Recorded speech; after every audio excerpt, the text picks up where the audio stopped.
All right. Hey, everyone. I am here with Kim Laforet. Hey, Kim. Hi there. How are you today, Jennifer? Good. How are you? Very good, thank you. Good. Now you're with Coldwell Banker at Hubble Briarwood in Lansing, Michigan, correct? Correct. Great. And we are going to talk today about teams and your experience with growing your team and where you're at now in your process.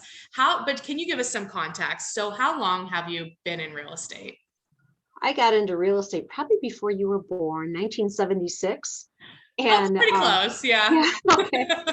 And by the time the early 90s rolled around, I was very successful in what I was doing, but I was burning out there. I just couldn't do it all.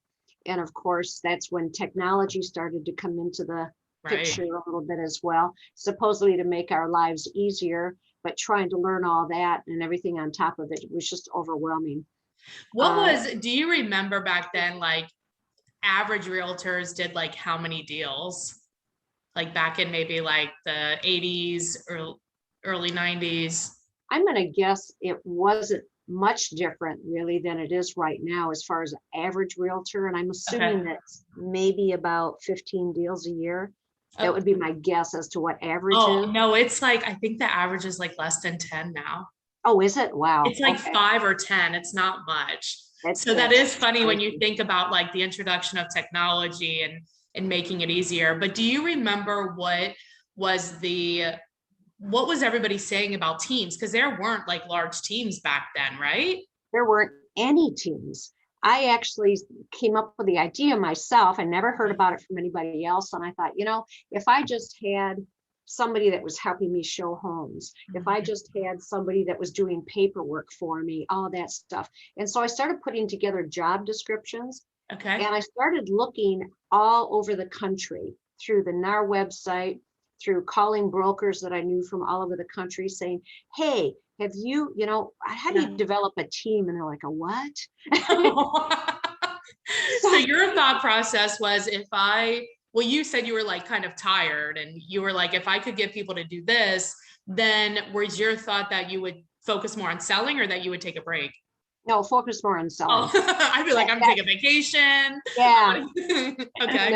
no, I was just focused more on selling and be able to do what I wanted to do because I love selling. And so Right. still to be able to do that, but have somebody else take over the parts that I really didn't enjoy doing Yeah, necessarily, right. mainly the Exactly. paperwork. Yeah. And so I couldn't find anybody that was doing that. And so So what I, interesting, right? And now it's yeah, like you're day 3 in the business, they're building teams. I know. And that's just sort of crazy in my opinion. Yeah. But So what what I happened? wanted, Who did you find or how did it work? I didn't find anybody. So I Mhm. just started doing things myself. And then I ran across Walter Sanford, an old real estate name. He was a trainer at, I think it was a NAR conference or something. And he was talking about how to hire an assistant. And Okay. I thought, bingo, okay, that's what I need to start. Because too many people go in and they go, hey, I want to get together with another agent. We want to form a team. And you need an admin first, Right. somebody that can take care of the business that you've got coming in already so Right. you can do more business. Either Right. that or so you can take time off and have more of a life. Right. And so that leads us to the thing that I always ask people, because I had done some training for teams with Coldwell Banker Hmm. here in Lansing over the years. And the first thing I would ask them is, why do you want to join it? Why do you want to start a team? Okay. Because if you don't know what your why is, how are you going to know that you ever achieved what you wanted What to? were some of the reasons why people said that they wanted to start a team? They wanted more balance of life. Okay. They wanted more sales and more income. Hmm.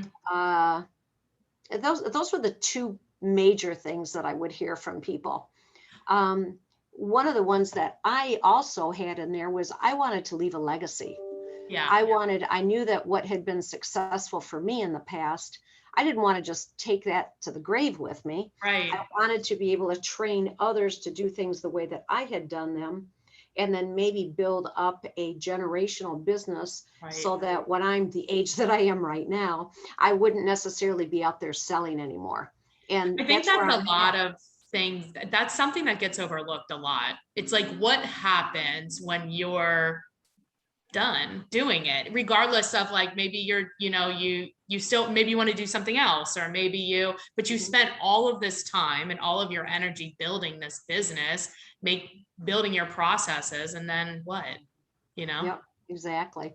Well, and I found too that I would see agents that were very successful and they would retire and their clients would be abandoned. I mean, Right. they would say, "Oh, I want you to call Susie Smith or something." Well, they Right. never would, because they didn't know who Susie Smith was. Right. And so this retired agent had no income source coming in. Right. Susie never got any leads Right. because she didn't know what to do with anything. Right. And so I thought, that is just crazy. You're orphaning these clients. Mm-hmm. Why instead don't I bring other people on so that they develop a relationship with my clients while I'm still in the business? Okay. Yeah. And work and grow That makes more sense. So you hired, I assume that you hired your administrator first. Uh-huh. And then what happened? When did you start bringing salespeople on? It was probably, that would have been in like 1992 or something like that. In 1994, I brought on my first buyer's agent. Okay. And what I wanted to do was just somebody to go out and show houses for me, Yeah. pretty much, and just work strictly with buyers. And that's still how I have worked my team over the years, is that when I bring someone new on, they're working first with buyers. Okay. And then they morph into working with sellers. Well, Are you sending them? Oh, sorry, go ahead. No, I just brought a new team member on just a couple of months ago, and she has worked out fabulously. Nice. And I've actually brought her on, and the girls are training her to do both. So she's actually doing listings as well as sales right now. Nice. So what are some of the best practices that you have found and that you could offer? Like maybe your top 1 to 3 best practices on bringing somebody on. So here, your first one is letting them just do the buyers. Are they doing all the buyers, or just like are you cherry picking? Well, I have to think back, because right now I'm not in sales anymore. Okay. And so what I do is I've got 3 women that are in sales right now, Okay. plus admin. So Nice. I never wanted to build this huge team because I really don't like managing people. Right. I like sales. Yeah. And that's what I find with most successful salespeople. They're not good You don't want to managers. manage. Right. So why start this huge team? Because that's what you're going to be doing, is doing HR work all day, which Yes. will make No, your thanks. mind Yeah. explode. No. So instead, what I did was, when I brought my first person on, I worked with them, and every sale that I had, they also got a piece of it. Okay. But I would have them do certain things during the transaction. That's when there was just 2 of us and I was still in sales. Okay. When I brought other people on, now what I do is they come on and they go on a rotating, we used to call it floor schedule. Uh-huh. So what we do now is every lead that comes in, somebody's on for 3 days. Okay. Whoever's on for 3 days, those are their leads, unless they Got it. call and ask for another team member, of course. Okay. And then it just And rotates. then they can bring their own leads too. So like, Oh, those yeah. stay theirs. Yeah. These are just like inbound. Right. leads, Yep. Website leads, cold calls, any of that kind of stuff. Whatever. Okay. Yep. Nice. So right now you have the 3 sales agents, and what do you do for the team, or what's your role? My role is pretty much as rainmaker right now, to work just to bring the business in. Okay. I'm very active with CRS still, and to What's taking that? course. Oh, you don't know CRS? Oh, certified residential specialist. It's I got you with your awesome designation. Okay. Yes, yeah. And that, I think they say like only the top 1% of all agents belong to that organization, because it's a series of courses you have to take over time. Gotcha. And then you have to continue courses in order to keep your designation up. And Okay. I've gotten so many referrals from that over the years, and so much knowledge, and I pass that on to the team. Nice. I'm also looking at Oh, I'm reading like Inman News all the time and, Yeah. the realtor.com or whatever and all that stuff. And any information that I find that I know that they can use out in the field, I'm Yeah. sort of doing that right now Right, right, right. That makes because sense. I'm too old to be out showing how. I shouldn't say that. I'm tired of, I've been in the business for so long. It's a This is, long time. yeah, I prefer to do this now. And I'm running for our local school board this next year. And Oh, so cool. it's freed up time so I can do things like that I'm passionate about. And what is your vision? Like, let's fast forward to the next like 5 or 10 years. How, like, what does it look like for you and your team then? Pretty much the same as what it looks like right now. I Nice. really Okay. feel like I've worked this for so many years to get it to this point, and it works. Yeah. So my vision is to not really have any more salespeople. Three, I think, is great because two out of the five on our team are my daughters. One's the Okay. admin and another one is in sales.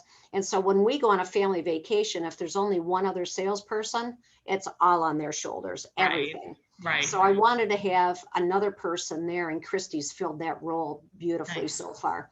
So I can't see it any different than what it is because this is what I'd always dreamed of, where I take a lower percentage now because I'm not out in the field, Right.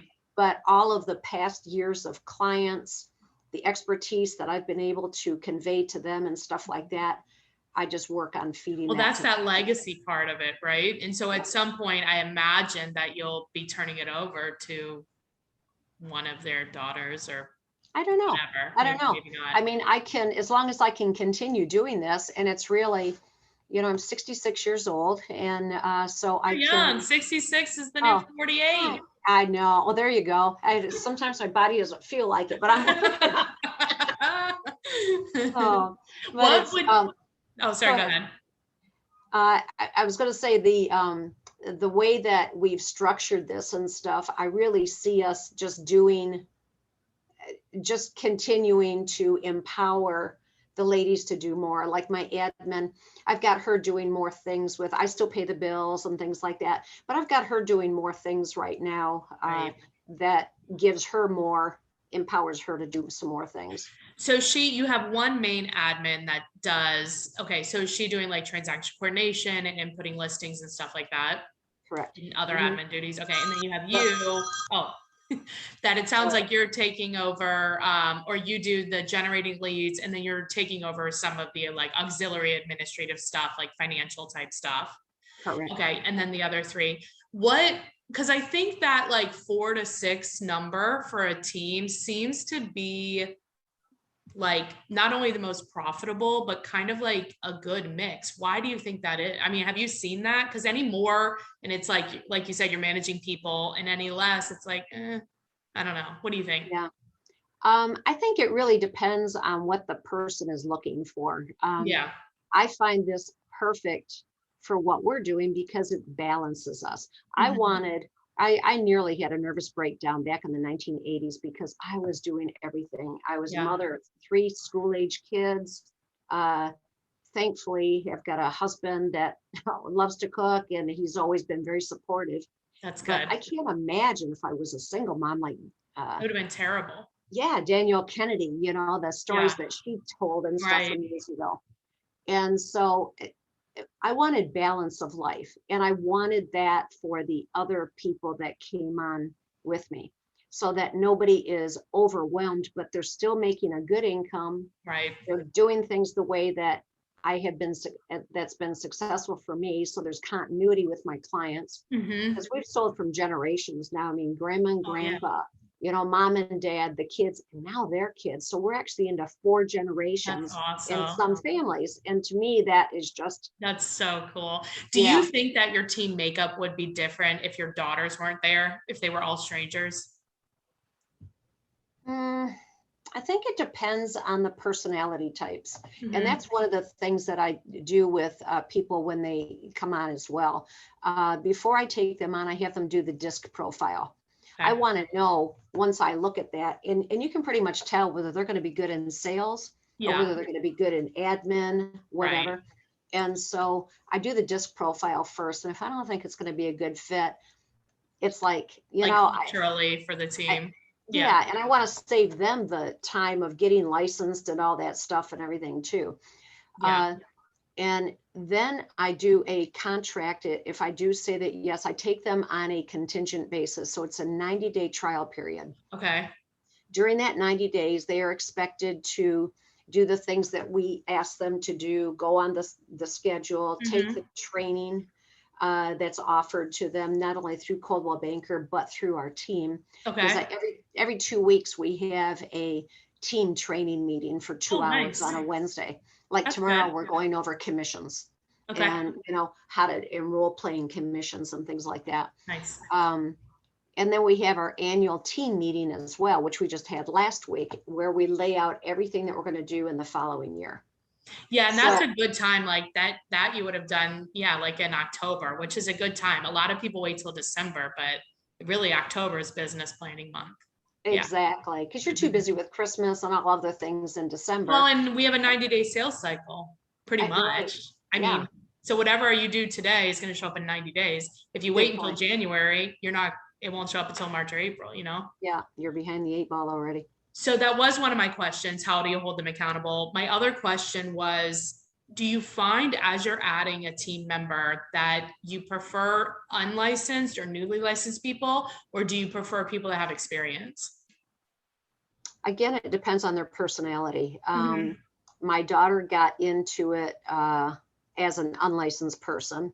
Okay. But I knew since she was 16, I used to say, honey, you need to get your real estate license. She goes, I'm never going to sell houses, but, And here she is. She called me after she was, finished up with her stint for college and stuff like that. She called, she goes, what do you think if I got my real estate license? Do you think I'd be very successful? I went, I don't know, honey, take the test and see if you can pass. I'm like, yeah. And she is like, yeah, she sold almost 60 houses herself already this year. That's I mean, it just, yeah. She's good. So, I think it's easier too with somebody right? Because yes. it's your daughter, but what about people you don't know? I don't know, because I've never brought on anybody that I don't know. Oh, the new person you didn't know, you knew them? Well, I shouldn't say that. When Lee came on with me, I think in 2011, I met her at a Women's Council of Realtors event. And and she was with our company, but in a different office. We have 5 offices here. Okay. And so I just got to know her and I was like, man, I like this girl. I like what I'm hearing. Yeah. And she was struggling. So she had been in the business maybe 6 or 8 months or so, and very well connected and everything, but just struggling. She just didn't have that mentor there to hold her accountable and stuff like that. Right. And so I asked her to come on the team, and she did, and she does wonderfully. And then Christy, our latest hire, I knew as an acquaintance. Okay. And she had just gotten licensed with another company. And my daughter, my other daughter, who's a nurse, was not even affiliated with us. I told her I was looking for somebody to balance out our team. And she said, we'll give Christy a call. I said, she's licensed? I didn't even know that. So I called her, and she'd only been licensed a short time. And she was on a team, but she wasn't getting any direction, she said. Yeah. And, she loved the people where she was and stuff, but she wasn't getting the attention that she needed. So I brought her on, and she's the one that's doing great guns. So I think it depends on the person. It just depends. Yeah. Well, you said, if I'm just kind of summarizing what we talked about, you said the first thing is be clear as the leader what you're actually looking for, and have your processes and systems, and write down what your expectations are. And then it sounds like what I'm hearing is it's more important to find a culture fit, because that other stuff, it seems like as long as they have, you're still looking, or it seems like you're still looking for some key indicators that they will be successful at the tasks. Right. But as long as you see those and they are a culture fit, it feels like your process will teach them the how to type. Yep, am I summarizing you right? Yep. If they have a teachable spirit, you can tell. Do anything. Yeah. And especially if you get to know them, like you said, even if they're acquaintances or friends of friends, and you can see how they interact, and how they interact with others is how they're going to interact with the clients and you and the team and all that. Right. exactly. So if you could, people that are looking to grow a team, let's say that it's like they have a good reason that they want to do it, you know, what other advice would you offer them when they're considering should they do it or should they not do it? Or even if it's advice around like who to hire, or like what is your kind of like golden nugget here? My first, we've already discussed, it's figure out your why. Yep. And then What is not a good reason to start a team? to make more money. Right. In I my know, opinion. right? I agree. And honestly, every time I ask that question, that's what every single person says. And when I talk to people who are thinking of starting the team, they think they can make more money. Yeah. Isn't that weird? You got to remember you're going to be splitting your money And you have more expenses. and have more expenses. Yeah, exactly. So if you think it's because you're gonna get more money, it's the wrong. It's not. It's not true. That's a myth. Right. Yeah. It is. Okay. You can make more money on your own, and that's logical. Yeah. Because you're not splitting it with anybody. Right. And your expenses are lower because there's so many things that like if you have one or two people, it's the same. But then when you add a third or fourth person, the charges go up kind of somewhat exponentially. But if they're not bringing in enough to cover that, you know what I mean? Like it can get out of control pretty quick. And it sounded like you had another thing. So know your why. And what was your second one that you were going to say? Hire an admin first. Absolutely. And then when you have that admin, have them develop systems with them and put it in writing so that you've got systems in writing, and then create a job description for your first agent hire, exactly what you want them to do, and make them sign that. Bring them on for 90 days. You're going to know at the end of 90 days whether they're going to wash out or be up good. To 90 days. Yes. Yeah, you might know that first week, like, oh crap. Yeah, what did I do? What happened? Oh, but also have them take that disc test. I think Tony Robbins offers a free disc profile. Yeah, I believe he does. Yeah, and you don't have to spend $200 to do one. Just do one of the freebies. It'll give you a good base anyway. Yeah, I think so too. And then just like looking at how they deal with people and interact with people when they don't know that you're looking. Right. Yeah, no, I agree. So I think if you just do all of those things right there, all you have to do is be patient. Kim, do you know any patient realtors? I know zero. Lord, give me patience. I want it now. I literally think I've heard patience is a virtue like 10 times to me. Like it's a virtue I do not possess. Yeah, I think most good agents have ADD. Right. Or we have a sense, I like to call it pleasantly persistent or a sense of urgency. You know, we're trying to help like squirrel. Exactly. Well, I really appreciate you being on. It's always like fun to have somebody who has so much experience and kind of seen all the things, you know, participate in. But if people do have a referral for your team in Lansing, what is the best way to get a hold of you? They can email us at team@laforetteam.com. LAFORETTEAM.com. Easy enough. All right. Well, thanks a lot, Kim. Thank you, Jennifer. Take care. Bye-bye.